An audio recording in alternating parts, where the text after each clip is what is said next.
Beautiful day, unlimited sparkle. Today, I have a special guest here that I'm going to be interviewing. Her name is Naomi Kolb, and she's my dear friend that I met in Costa Rica a few years back. And Naomi is one of the most special and amazing people I actually know. She's a coach. She coaches executives and entrepreneurs right now. But because she's a 70 years old, she has experienced many things in her life, and she was actually born with a spectrum of autism.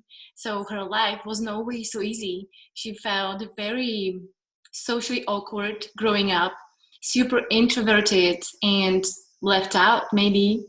And she's been through different stages in her life, lived in many different communities. She lived in a yoga community. She lived in New York as a dentist, nurse, and she's done so many different things. She was married twice in her life. But what is the most inspiring thing about her is that she really cares about creating a new culture in the world. And she's one of the examples that really embodies her purpose. And she talks about this, and she really walks her talk, basically. And her new culture that she's creating in this world is about creating more inclusion, more equity for everyone, and more co-creation. So these are some beautiful concepts in here. And I hope that I've said pretty much everything that's relevant for this moment. Naomi, would you like to add anything? Oh, no, that was perfect. Thank you. I feel so seen and represented and so privileged to be on your show. Great. Thank you. Thank you. I'm so excited to have you here. So, today, I was thinking about what we're going to talk about. And I think that since you've been through so many different stages in your life, you had to reinvent yourself as a person. And obviously, coming from a background of being born with spectrum of autism into the empowered being who you are today, I want to ask you, what does it mean for you to actually live unbound? Wow. Well, the short answer, which, we want to be strategic with our time here and give people as much as we can in the time that we have. I would say the short answer is to actually not give a shit what anyone thinks. Whoa.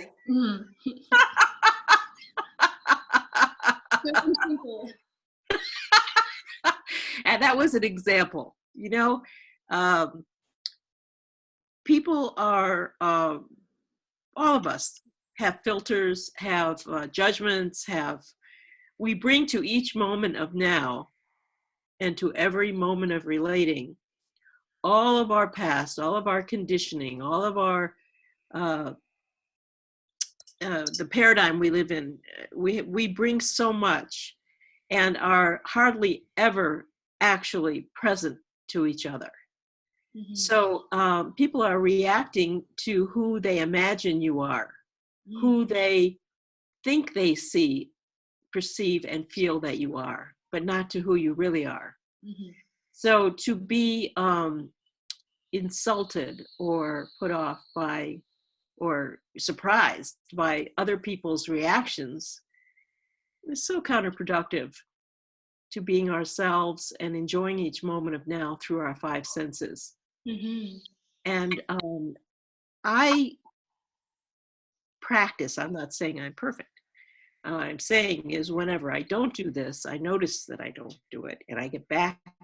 And my practice is to stay present in my body to my five senses, mm-hmm. and to come to each moment of relating with the idea that I have no idea who this other person is, even though I may know them for a long time. Mm-hmm. So relating to everyone as if you met them for the first time. Exactly. Well, nice to meet you, Naomi. Nice to meet you, Olivia. Oh. And you certainly have reincarnated and shed many skins and become many different versions of your butterfly in the short time I've known you. Mm-hmm. That is so true. Yes. And it's all about this reinvention all the time. So we don't relate to ourselves from all that past conditioning and yeah. Mm-hmm. And when we do bring the past, when we do I have found for myself when I do sort of solidify or typecast or characterize another person, I limit myself from experiencing the possibility that they are. All of the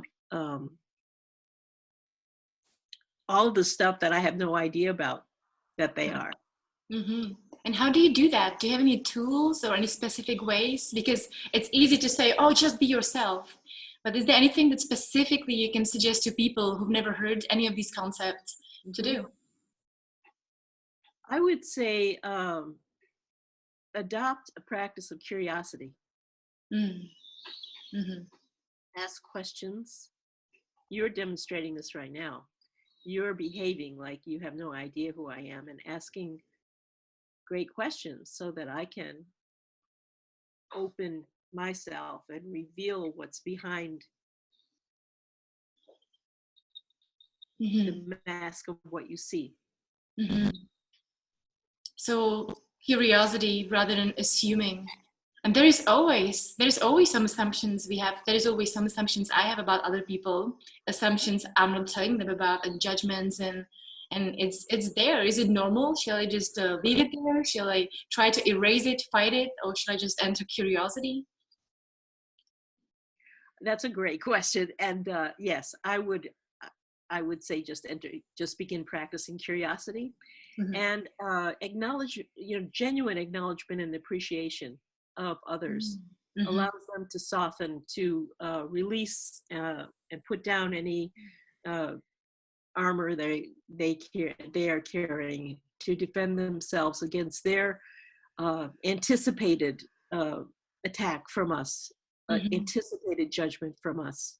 You know how when you go home and visit your parents or your family, I would say most people, I'm not saying everyone, but most people bring a fear that they will be perceived as they were when they were growing up and they were in their formative years and had all kinds of challenges like I did. And so that makes it hard to be really challenging. I'm going to say I try to avoid 4-letter words like hard. Yeah. It's a practice. See? Good catch, right? Yeah. So you can use that as an example of how one could get thwarted, suppressed, diminished in the presence of others that we're not even giving them the benefit of the doubt that they'll be open to our new incarnation. We're assuming that they're assuming, and therefore we show up as an awkward teenager and they then respond to that awkward teenager, and there we go with the family system. So if we can bring our embodied new self, the awake and aware person that we have become at whatever level, and assume only that they also have grown and that we have no idea who they are. So we're curious to find out who our relatives have become in our absence. Wouldn't that be a whole different holiday experience? Beautiful. I love that. For sure. So that applies to everything and everyone, to strangers, to the person who's interviewing us for the new job that we're applying for, that they're a treasure chest that we have yet to explore. And how wonderful that we have this moment of opportunity to connect and co-create and, find out about who we are. Wow. Yes, that is so true. Thank you again for the reminder. And that's why I love spending time with you, Nami. I really miss you. We used to spend a lot of time, and when I was living in San Jose, we would go for coffee, for tea or smoothie. And it was so beautiful just to drop into the moment of presence. Because with you, I always feel that you are this present moment activator. And I cannot get away with any more bullshit with you. Because Nami always sees right through me. If there's anything in there, she sees it right there. So thank you again for the reminders. Yeah. And hopefully, when you just said that, I just want to make sure you feel judged for the bullshit, because the bullshit is just bullshit. It's just, it's just not the divine being that you are. Right. It's just the gap, The mind noticing. chatter. Yeah, mind chatter, noticing when someone's, and I actually this is something important to me to say. When people lie to me, when I notice that people are trying to look good around me or any of that, I hold myself accountable. I use that as a gauge of my um, perceived being a judgmental person. Mm-hmm. And it is, so when I notice that, it is a little, red flag or alarm for me to relax and receive and be curious and be present to get back to my practice, because obviously I have unconsciously, uh, because other person is perceiving it even though I'm not, unconsciously moved into judgment and yeah, so I never am judging the other person when they do that. It's a it's for me to get back to presence and unconditional receiving. Yeah. Wow. Yeah. I remember you teaching me about being the leader of safety for other people. And this is exactly at the core of relating to people and getting over all these judgments and just yeah, taking full responsibility. Yeah, 100%. 100% accountability for what I call the sacred mirror, how life is responding to who I am being. And how people It's a respect how wonderful, people are in our presence. yeah. And when they lie to me, especially, when they say one thing and do something else, I know that in that moment of their making that promise, I obviously, first of all, had not um, sufficiently communicated the value of their showing up in line with their values. In other Mm-hmm. words, they were completely sold on making it a priority. So that's on me. Even though I could feel betrayed or lied to, that's not a very empowering place to come from in my book. I need to look and see who was I being and how did I communicate the opportunity of their showing up when they said they would. Should we address a little bit about this thing of reinventing yourself? Right, yes, go ahead. What are your ideas? Well, I was thinking a lot about that when you invited me on this topic, and I was also thinking about, well, what were my motivations at each stage of that reinvention? And I have been given a gift by spirit, I will say, or the universe, that I notice when I'm stagnant, when I have been doing the same thing, and I look at the future and don't see anything new. I get horrified. I get horrified at being bored to death, at not growing. And I start being awake and aware of people around me that I would say are more powerful at influencing community, because community is a high value for me. People that are more powerful at training others, helping them to open their eyes to their own leadership and power to create. So I just look around and I find out, are they offering some experience that I can take advantage of to catch up, catch up to their level of awareness, to their level of sensitivity, to their level of leadership. So I've been on this personal magical mystery tour my whole life to do that. As I said, I started out as a dental hygienist cleaning teeth, and at some point after 5 years, I just couldn't imagine cleaning teeth for the rest of my life. And the dental hygienist, I was a dental hygienist, and the dental assistant, who was the office manager, managing the books and the schedule, suggested that for some back pains that I was having, that I go and check out yoga. So, and she said, I said, well, how do I do that? She said, well, look in the Village Voice, and there's a lot of flavors of yoga, and you might want to take yourself on a tour and do a class or two in each place.